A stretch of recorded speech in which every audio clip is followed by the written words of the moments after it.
जौने नगरिया में राम जी पढ़ले लिखले,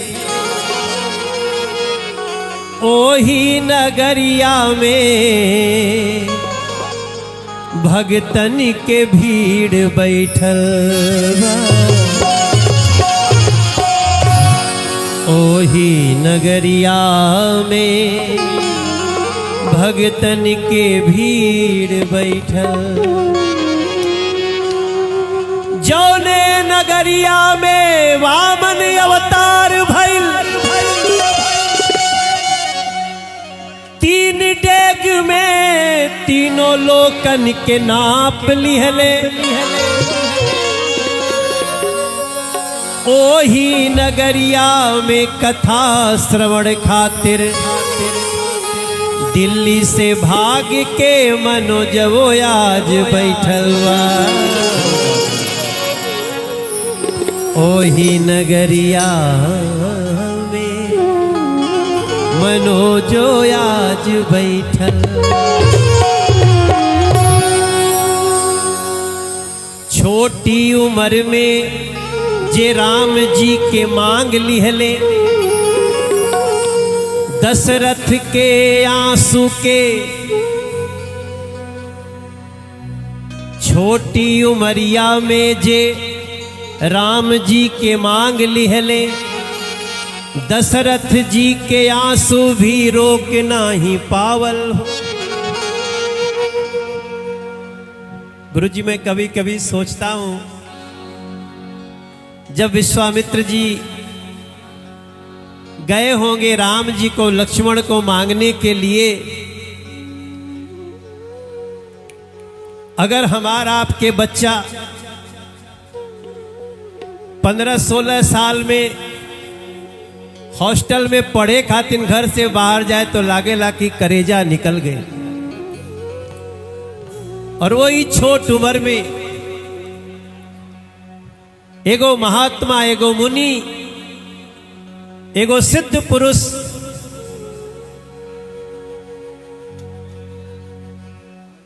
कि छोटी उमरिया में राम लक्ष्मण के मांग, जौने बक्सर के गुरुजी विद्यालय बनाए देले।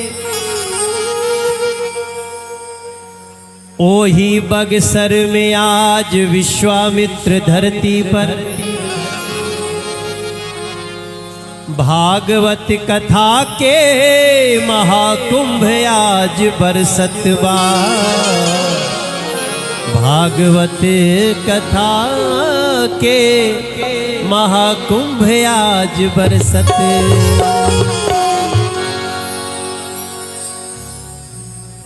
कि कितनी सुहावन सुंदर सूरत, मनोहर मंगल इमूरत हो।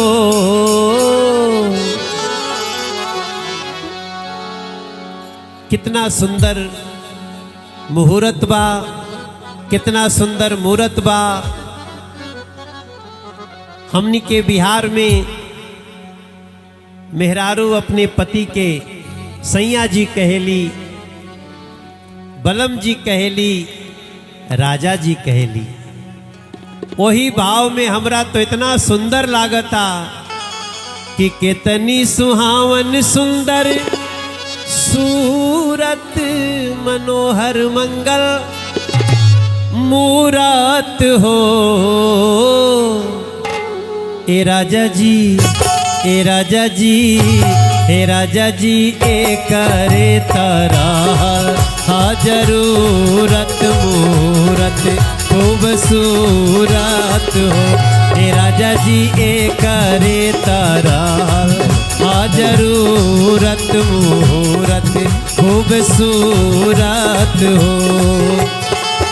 कितनी सुहावन सुंदर सूरत, मनोहर मंगल मूरत, मनोहर मंगल मूरत हो। हे राजा जी, कितना सुंदर लागता।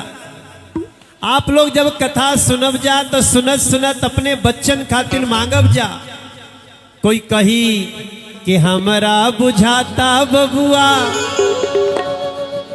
जीएम होई है, तो कोई कही ना ना ना ना ई डीएम होई है हो। लेकिन सपना तो देखने के चाहिए। हमसे कई लोग पूछेला कि के कहता कि जीएम होइए, के कहता डीएम होइए। अरे भाई, घर में बच्चा पैदा होला तो हो सकेला फुआ कहे कि हमरा बुझाता बबुआ जीएम होई है, तो चाची हो कह सकेले कि नाना नाना ई डीएम होई है हो। और अगर घर में कोई राजनीति में बाटे तो यो कह सकेला ए ललना हिंद के सितारा ई त सीएम होई है ओसे ऊपर पीएम होई है हो। ए ललना हिंद के सितारा ई त सीएम होई है ओसे ऊपर पीएम होई है हो। ए ललना हिंद के सितारा ई त सीएम होई है ओसे ऊपर पीएम होई है। इच्छा तो अनंत बाटे गुरुजी, और हमनी के यहाँ आप तो जौने स्थान पे कथा कर रहल बानी, आप कथा कर रहे हैं गुरुजी। अब आप समझ ले, जब आप राम जी से पूछे जनकपुर के नारी गा सकते हैं, तो मनोज तिवारी के शंका नहीं कि आप भोजपुरी अच्छा से समझता है, मगर आप ब्रज भाषा के सिरमौर हैं गुरुजी। आपको पूरे संसार में एक बार ब्रज भाषा के लिए तालियां बजा दो हमारे बक्सर के भैया लोग, दीदी लोग। लेकिन गुरुजी, हमारे यहाँ बच्चा पैदा होता है ना, तो ये भी कहते हैं कि बबुआ हमार महाराज होई है, राजा धीराज होई है हो। आप तो सनातन धर्म के लिए, पूरे विश्व के सनातनियों के आप एक आशा के केंद्र बन गए। मैं सांसद हूं, लेकिन मैं भी आपके बाद से सांसद के रूप में कुछ निकाल रहा हूं। आपने कहा सनातन बोर्ड बनेगा, हम भी कई इंतजार करी गुरुजी, जरूर बनेगा, जरूर बनेगा। अभी जरा पीछे का इलाज कर ले हम लोग। पीछे का भी तो जो जिसकी तबीयत खराब है उसका इलाज होना जरूरी है ना भैया।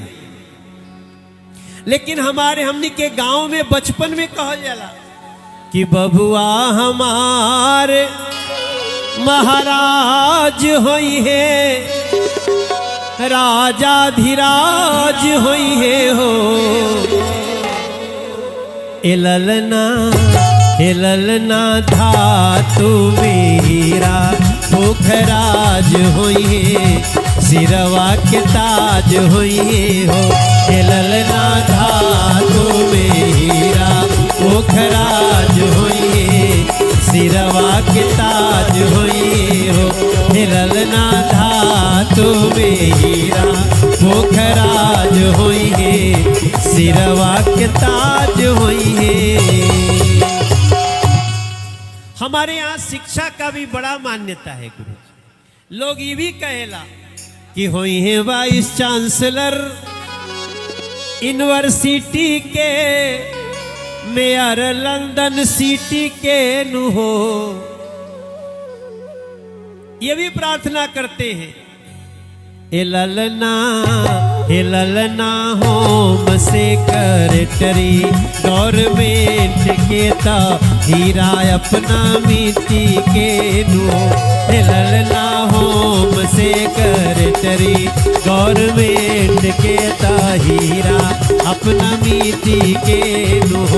ए ललना होम सेक्रेटरी गवर्नमेंट के ता हीरा अपना मिट्टी के। आपकी कथा बिहार में हो रही है गुरुजी, और बिहार में लोग बचपन से अपने बच्चे को कहते हैं कि मुनि जी के जैसन बाबू, मुनि के जैसे ज्ञानी होगा, मुनि जी के जैसन बाबू ज्ञानी होई है, और राजा जैसन दानी होई है हो। ए ललना हे ललना हे ललना अखिला भूमंडल राजधानी होई है, बापे जस खंदानी होई है। हे ललना अखिला भूमंडल राजधानी होई है, बापे जस खंदानी होई है। हे ललना अखिला भूमंडल राजधानी होई है, बापे जस खंदानी।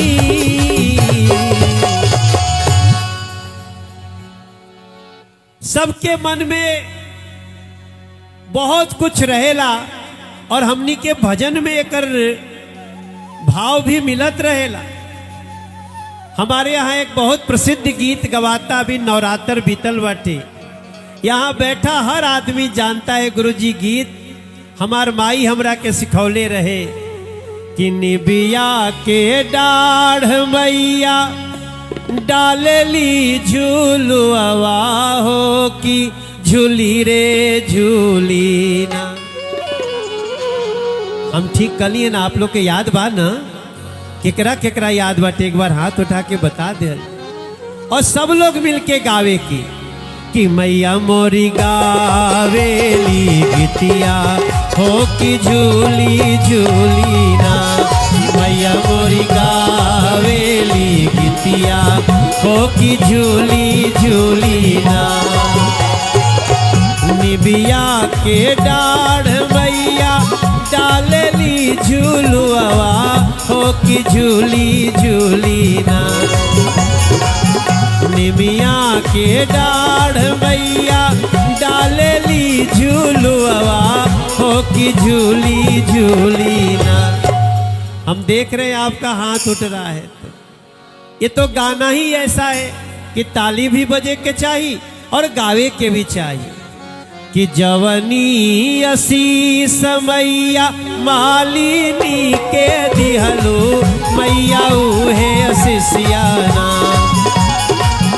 जवनी असीस मैया मालिनी के दिहलो, मैया उहे असीसियाना।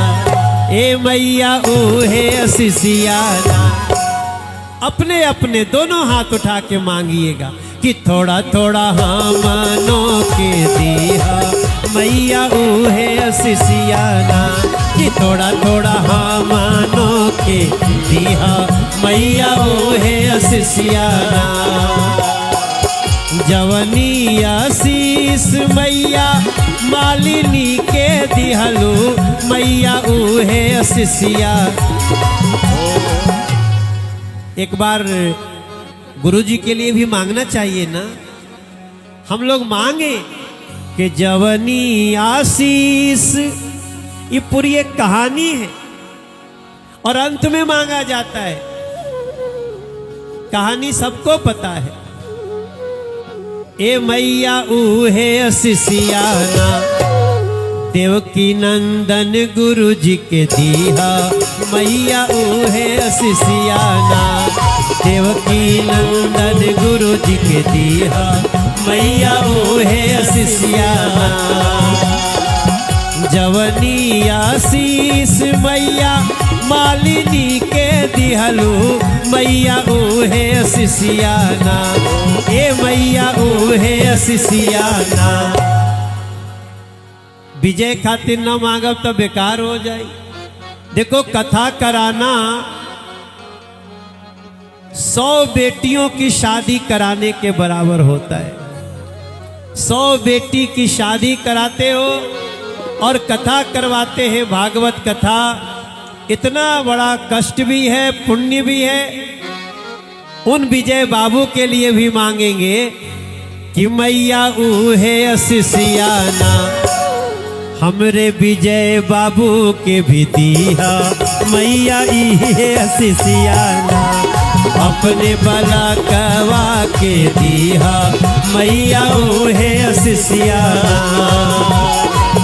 मैया के महिमा गावे पावे सुख जहनवा हो बजनवा बाजेना आज बगसर आंगनवा हो बजनवा बाजेना बगसर के पावन आंगनवा हो बजनवा बाजेना निमिया के डाढ़ मैया डालेली झूलुआ हो की झूली झूली ना कि मैया मोरी कि मैया मोरी कि मैया मोरी गावेली गीतिया हो की झूली झूली ना कि मैया मोरी गावेली गीतिया हो की झूली झूली ना। एक बार प्रेम से बोली सच्चे दरबार की, दोनों हाथ उठा के बोली हर हर महा। हम लोग तो बिहार के रहने वाले हैं। हमारा एक गाना गुरुजी है, हो जिया हो बिहार के लाल, अरे जिया तू 1000 साल, हरे जिया हो बक्सर के बाला। ये मेरी बक्सर की बेटियों, उनके लिए विशेष आशीर्वाद मांगेंगे। अरे जिया हो बक्सर के बाला, जिया 10,000 साल, जिया तू 1000 तनी धूमधाम से तनी झूम झाम के अपने कर्म से अपने माटी के मान बढ़ावा ये भैया, अपने कर्म से अपने माटी के मान बढ़ावा ये भैया। ओ जिया हो बिहार के लाला, जिया तू 1000 साला, जिया हो तू घोर भुआला, जिया हो बक्सर के बाला, जिया तू 1000 तनी नाची के तनी गाई के तनी नाची गाई आपन भाग जगावा ये भैया, तनी नाची गाई आपन भाग जगावा ए भैया। अपने कर्म से अपने माटी के मान बढ़ावा ए भैया, अपने कर्म से अपने माटी के मान बढ़ावा ए भैया। भागवत कथा के मर्म बना के जीवन बनावा ए भैया। जय हो तनी धूमधाम से तनी झूम झाम के बक्सर के महिमा के गगन में तू लहरावा ये भैया, बक्सर के महिमा के गगन में तू लहरावा ये भैया। ए भैया रे भैया रे भैया रे भैया रे, तनी नाची गाई सबके मन बहलावा ये भैया, अपने कर्म से अपने माटी के मान बढ़ावा ये भैया। तनी नाची गाई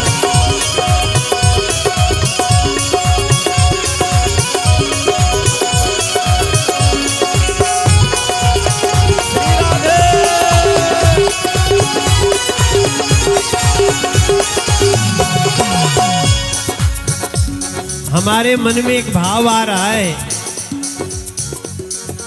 कि गुरुजी बिहारी जी को, गुरुजी बिहारी जी को बिहारी से मिला दिए, गुरुजी बिहारी जी को पहले उसका उद्धार कर दीजिए। आपने बक्सर में भागवत कथा, आज कृष्ण भगवान का जन्म हुआ, उनको तो हम कहते हैं ना वृंदावन बिहारी लाल की। अरे गुरुजी बिहारी जी को बिहारी से मिला दिए, गुरुजी बिहारी जी को बिहारी से मिला दिए। और बिहारियों के बीच में, बिहारियों के बीच में राधे राधे गवा दिए। प्रेम से बोलिए राधे राधे राधे राधे। बिहारियों के बीच में राधे राधे गवा दिए। इस भाव को दुनिया के भीतर फैलावा ए भैया, ए भाव के दुनिया के भीतर फैलावा ए भैया। देखिए मनोज तो गुरुजी को लगता होगा कि मनोज दिल्ली से आया, हमार तो घरे जिंगे बा। हाथी घूमे गावे गांव और जेकर हाथी ओकर नाव। हमरा से कोई पूछेला मनोज तिवारी तो कहाँ कहाँ के रहने वाले हो, तो मैं क्या बोलूँगा, मैं बक्सर का रहने वाला, मैं शाहाबाद का रहने वाला, मैं कैमूर का रहने वाला। ये जो जिला है गुरुजी, इसका पुराना नाम शाहाबाद होता था, उसी में से 4 जिला बन गया। एक जिले में हम आते हैं, लेकिन जब हम कहीं मान लो हम दिल्ली में बैठल बानी तो लोग बक्सर कहला से जल्दी चिन्हेला। हमरे माथा पे बक्सर लिखाए गइल बा। हमरे माथा पे बक्सर लिखाए गइल बा। हमरे माथा पे एगो बक्सर के लइका, एगो बक्सर के लइका दिल्ली में आप लोग के आशीर्वाद से, ये तो लोग दुनिया कहती है ना कि मनोज तिवारी दिल्ली का सांसद है। हमरे माथा पे बक्सर लिखाए गइल बा। हमरे माथा पे बक्सर लिखाए गइल बा। बक्सर वाला ही दिल्ली में छाए गइल बा। हमरे माथा पे बक्सर लिखाए गइल बा। हमरे माथा पे बक्सर लिखाए गइल बा। देखिए हम आपसे प्रार्थना करब, वैसे तो गुरुजी आज सीता जी के विवाह के कथा कहत रही हैं, लेकिन हमन के याद रखे के चाहिए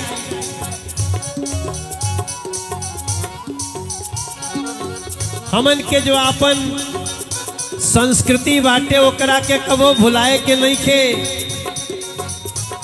यहाँ बामन भगवान के फोटो लागल बा, हमनी के याद करत रहे के चाहिए।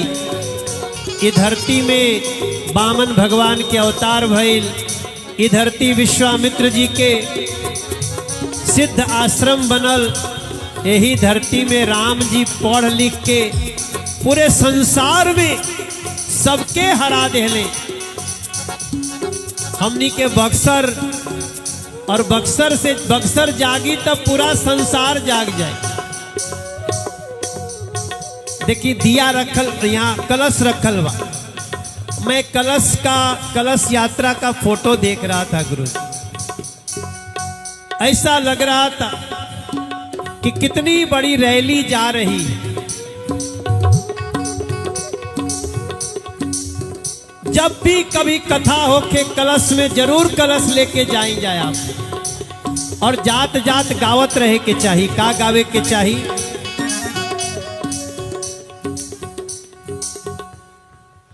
गंगा मैया तोहरे दुअरे आईली हो कलसाऊ, थैली से कलसाऊ थैली नु हो। हे गंगा जी हमरे अंगनवा बलका खेली है ललनवा घरवा खेली जई है हो। हे गंगा मैया हमरे अंगनवा बलका खेली है अंगनवा बलका खेली जई है हो। बड़ा अच्छा गंगा जी का फोटो लगा दिया। ये देखो ये गंगा जी कहाँ कहाँ बहती है। भारत बहुत बड़ा है, हर जगह गंगा जी नहीं है। बक्सर के पावन हो की नरवा अररवा बोले बोले अररवा बोले बोले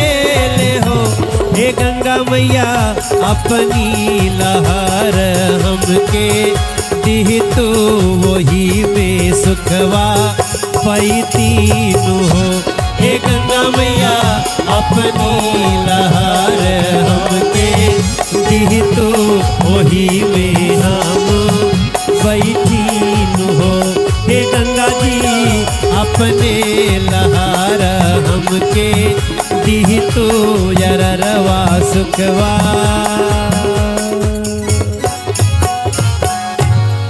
प्रेम से बोली गंगा मैया की।